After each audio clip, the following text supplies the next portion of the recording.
Hello mga ka-hearts, nandito na po kami sa aming bahay kubo, ayan.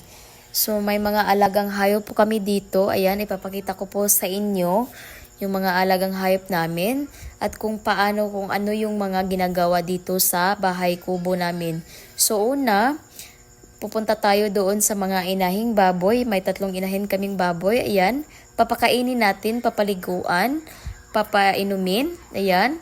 Tsaka lilinisan rin natin yung mga dumi nila. Ayan, 3 buntis po yung inahin. Ayan, mag-aantay lang tayo ng ilang buwan at manganganak na sila. So, ito naman po yung mga Rhode Island natin. Ayan, 50 pieces po yan dati. Pero kasi wala akong incubator, so hindi sila dumami. Tsaka yung iba namatay at nakabinta na rin ako dyan. So, kapag meron ka nito mga ka-heart, dapat meron ka ding incubator para lalago sila at dadami sila. So, yan lang po. Thank you for watching. Bye-bye!